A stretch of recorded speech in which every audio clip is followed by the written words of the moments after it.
bagaimana Umar bin Khattab ini tersentuh kemudian masuk Islam setelah membaca Al-Quran surat Toha ayat 1-14. Coba ya teman-teman membuka ayat ini 1-14 ini. Kemudian ada rasa apa dalam diri kita? Kalau Umar membaca ayat-ayat ini, tiba-tiba tergetar hatinya, mendapatkan percikan cahaya, sehingga kemudian beliau tertarik dan masuk Islam. Kalau diterjemahkan dalam bahasa Indonesia, Toha, tidaklah kami turunkan Al-Quran itu kepadamu litasko, supaya engkau bersusah hati. Illa tadhkiratan liman yakhsha, kecuali hanya sebagai peringatan bagi orang-orang yang takut.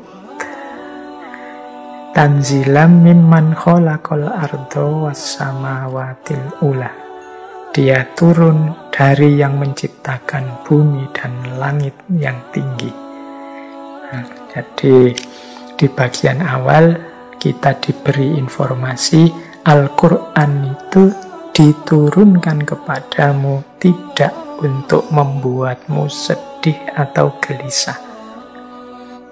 Jadi Al-Quran itu hadir pada kita, itu harusnya dia jadi seperti di ayat selanjutnya, tadhkiratan liman yakhsha, dia jadi peringatan bagi kita, dia jadi pedoman, jadi petunjuk untuk kita, bukan sumber kesedihan, bukan sumber kegalauan.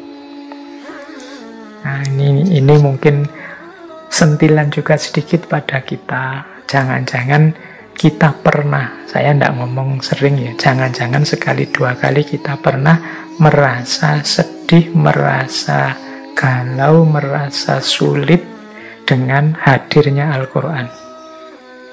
Entah dalam hal apa, mungkin ada isinya Al-Quran yang menurut kita tidak cocok, atau kita ngerundel karena ada perintah untuk melakukan ini, melakukan itu, atau apa saja. Itu kan berarti sedih karena, atau susah, atau merasa direpoti oleh Al-Quran. Padahal Al-Quran tidak turun untuk itu. Al-Quran itu memberi kita petunjuk, memberi kita pedoman.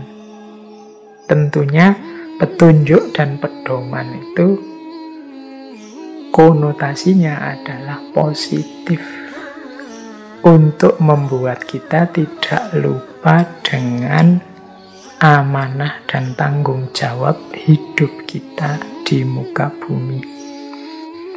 Dan kalau dalam cerita, yang paling menyentuh Umar adalah ayat terakhir, ayat 14. Innani anallah la ilaha illa ana fa'budni wa aqimis sholata li dzikri.